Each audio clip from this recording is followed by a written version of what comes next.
Progress. Some stuff's gone. The guys from Gaming Arena up in Coburg take my old shrink wrapper. Some shelves that I don't need anymore. Cleared some space. And hopefully we can see this machine running in action at some stage. Shrink wrapper. You know what I've just realised? Now that Tristan and Reese, who are working with Dave and Josh up at the Gaming Arena to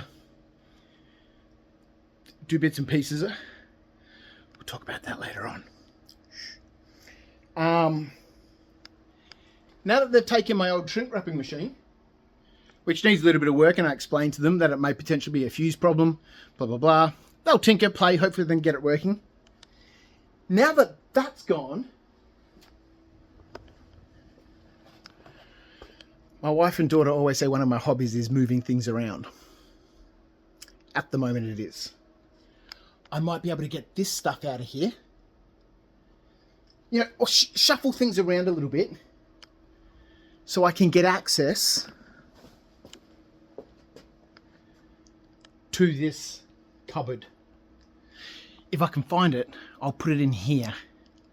I filmed, I don't know, 3 years ago, 3.5 years ago or whenever. I think Charlotte was maybe 6 or whatever. I can't remember. We filmed a little video about that cupboard. If I can find it, I'll pop it in here. Pottering about. I noticed these books that I bought a couple of years ago and never actually read.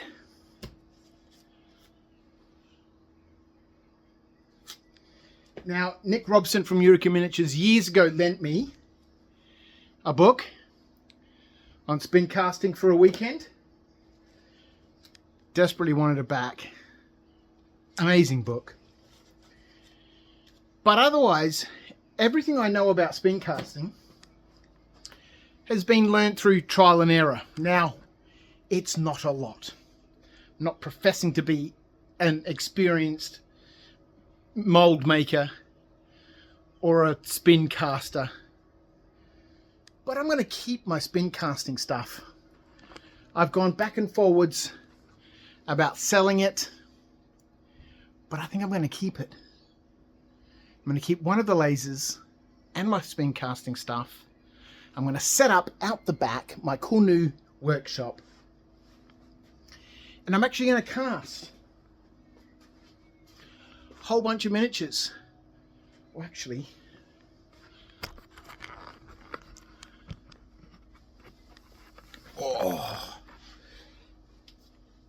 this mold here from 2013 from Scott Binks. I bought these models in this mold from him. The models are somewhere, I'll find them. But I bought this mold from him 2016, I think. Now, Scott's a local Melbourne man, or he used to be. I don't know where he is now. But he had sculpted a range of 18mm fantasy samurai guys. Little skeleton rider here, and this guy's riding like a giant turtle. Like mythological samurai stuff. Now, somewhere amongst all of this mess, I've got a really nice 3D scanner. Again, another ridiculous purchase that I never really used. And being inspired by all the super creative and artistic... What am I doing down here? Oh. People on YouTube. And following along with Trent and what he's doing, I'm going to find those models. And I think I'm going to scan them. And I'm going to put them up for free. I've got to get my website sorted out, so people can enjoy those wonderful figures. I wish I knew where they were. They'll pop up at some stage as we sort through the chaos. People can enjoy Scott's figures. Yeah. Here's a cool thing. Actually, it's not over here. More Peachy's tips. A weapon lost for centuries until now. Sharp's Relic, Season 2, Episode 2. First one of these I've watched. I'm going to have to go back and check them out. This is 5 months old. This is so good. Proper, like, story narrative. Anyway, moved a few more things out of my way. And I found, sitting on top of the laser here, the original sculpts.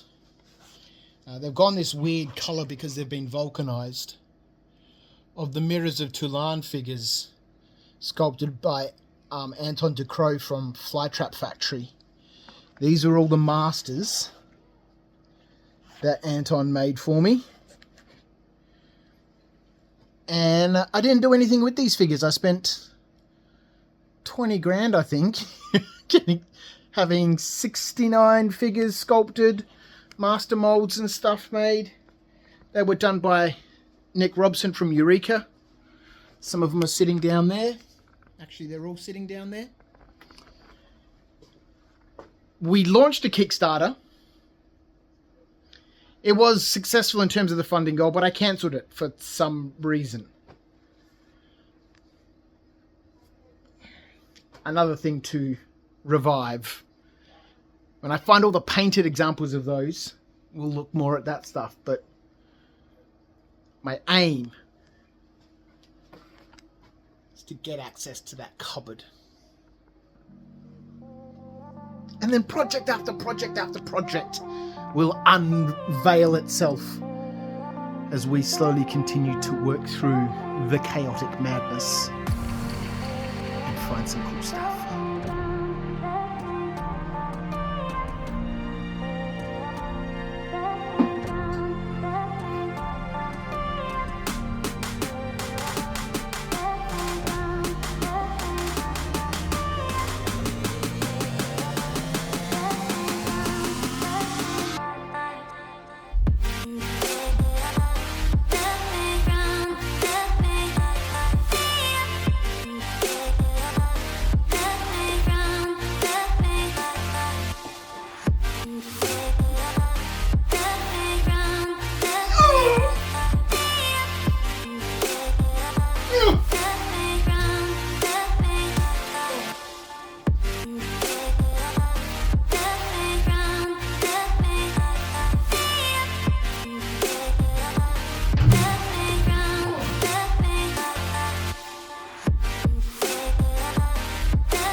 Room.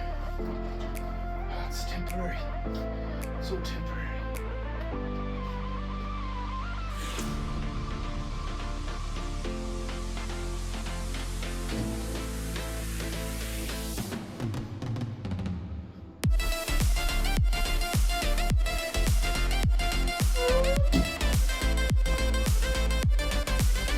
All of this foam I've held on to bits and pieces. I chucked out loads, but I've held on to a few bits and pieces because I think I might make some custom bespoke sort of one-off little miniature carry boxes and stuff for little war bands and my Wild West gangs, but it really takes up a lot of space.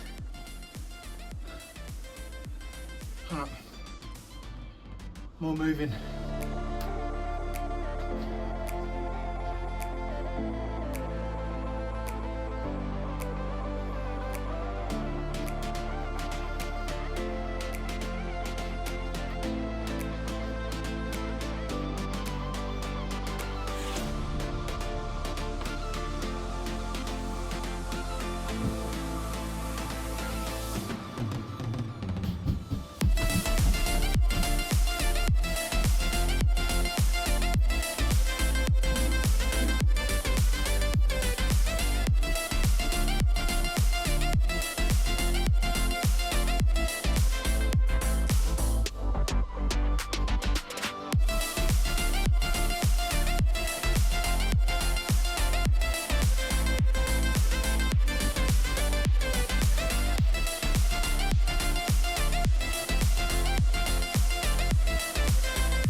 Beep.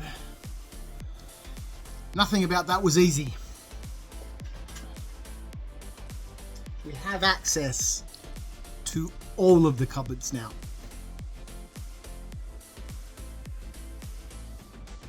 Let's have a look inside them.